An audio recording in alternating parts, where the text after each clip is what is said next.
माननीय नामदार श्री उदयजी सामंत, मंत्री उद्योग व मराठी भाषा, माझे मित्र रितेशजी देशमुख, सयाजीराव शिंदे,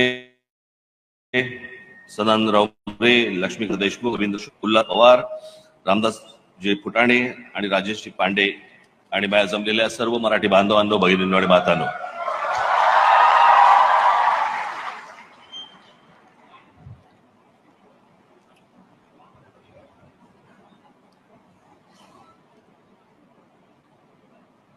तुमच्या मनात असेल की हा कसा इथे शासनाचा कार्यक्रम आहे,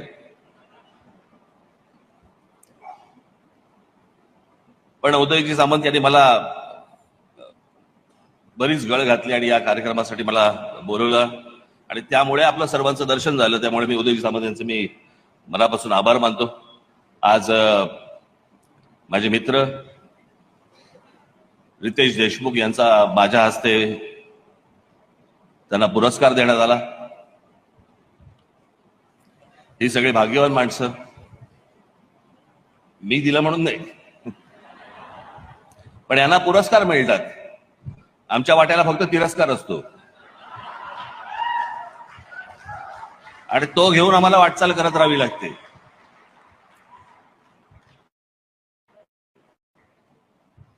पण आज या मराठी भाषेसाठी म्हणून बऱ्याच गोष्टी आपल्याला करण्यासारख्या आहेत. सयाजीरावांचा की त्यांनी मराठीत भांडण कसं केलं आफ्रिकेतल्या माणसाशी. आपण आपल्या भाषेवरती ठाम राहिलं पाहिजे.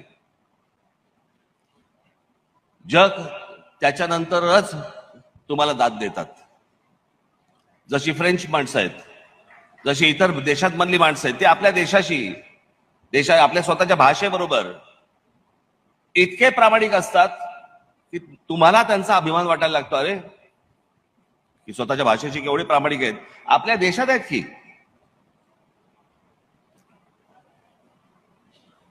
आणि जर बाकीची राज्य जर समजा स्वतःच्या भाषेबद्दल जर समजा अभिमान बाळगून असतील, तर आपण दुसऱ्या भाषेमध्ये का बोलायला जातो? आपल्याकडची मुलं, आपल्याकडच्या मुली ह्या हिंदीमध्ये बोलायला जातात, इंग्रजीमध्ये बोलत असतात, पण एकमेकांना भेटल्यावरती हिंदीमध्ये बोलतात. कशासाठी बोलतात?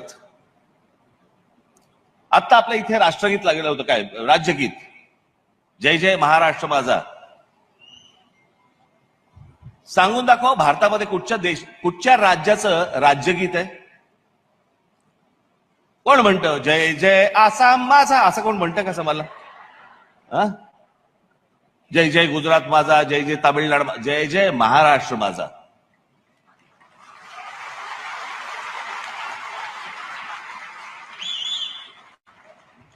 पहिली गोष्ट आपण लक्षात घेतली पाहिजे की आजपर्यंत या भूप्रदेशावरती, ज्याला मी नेहमी सांगत आलो की हिंद प्रांत, कारण हा देश हिंदुस्थान भारत जो काय आहे हा 1947 साली झाला.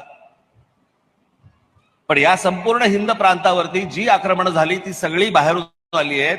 या हिंद प्रांतावरती जर कोणी राज्य केलं असेल 125 वर्ष, या भागात लोकांनी ते फक्त मराठ्यांनी केलं.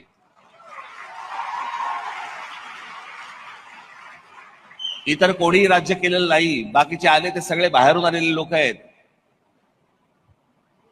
आणि ज्यांनी राज्य केलं, जे राज्यकर्ते होते, ज्या राज्याची जी भाषा आहे ती भाषा आपण वृद्धिंगत नाही करायची, मग काय करायचं? मगाशी उदयजी सामंत यांनी सांगितलं की मराठी भाषेसाठी म्हणून मी जे सांगेन ते त्याला त्या गोष्टीला ते मदत करतील. उदयजी, आपण जे जे आम्ही सांगू त्या गोष्टीला आपण मदत करालच अशी अपेक्षा आहे. जे जे आम्ही करू त्यालाही आपण पाठिंबा द्यावा अशी आमची विनंती आहे.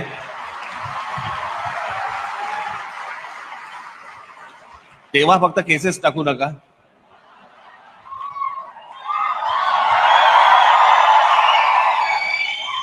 आतापर्यंतचा अनुभव सांगितला आपला, बाकी काही नाही. काय जे करतोय ते महाराष्ट्रासाठी करतोय, जे मराठी भाषेसाठी करतोय, आमच्या परीने करतोय. तुमची बौद्धिक मशागत करण्यासाठी ही सर्व मंडळी बसलेली आहेत तिथे. मोरे साहेब बसलेले आहेत, बाकीची सगळी मंडळी बसलेली आहेत. आमच्या सदानंदराव मोरेंची व्याख्यानं तुम्ही युट्यूबवरती ऐका. ती ऐकल्यानंतर तुमच्या लक्षात येईल आपण मराठी आहोत म्हणजे काय आहोत.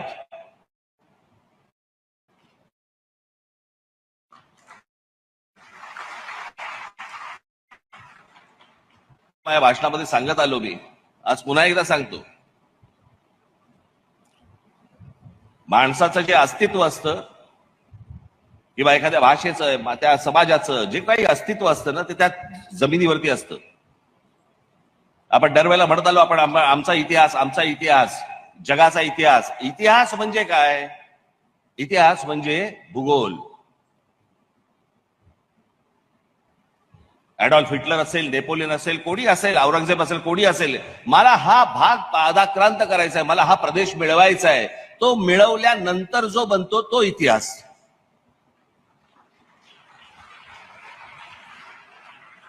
तुम्ही इतिहास काढून बघा. सगळा इतिहास काढल्यानंतर तुमच्या लक्षात येईल की आपण कशाला इतिहास म्हणतो आहोत. आणि ती एकदा जमीन तुमच्या पायाखालनं जर सरकली, तुमचं अस्तित्वच राहत नाही. त्याच्यामुळे भूगोलाशिवाय इतिहास नाही. आज आपण साहित्य संमेलन भरवतोय, आज आपण मराठी भाषेसाठी सगळ्या गोष्टी करतोय, पण मराठी माणसाचं म्हणून जे अस्तित्व आपल्या ज्या शहरांमध्ये जे असायला पाहिजे आणि दिसायला पाहिजे, मला असं वाटतं राज्य सरकारने आणि आम्ही तुम्ही सगळ्यांनी मिळून ते टिकवलं पाहिजे.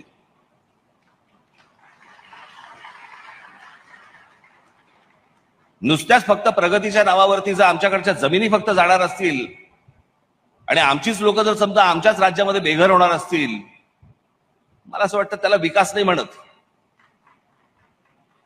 तो विकास नसतो.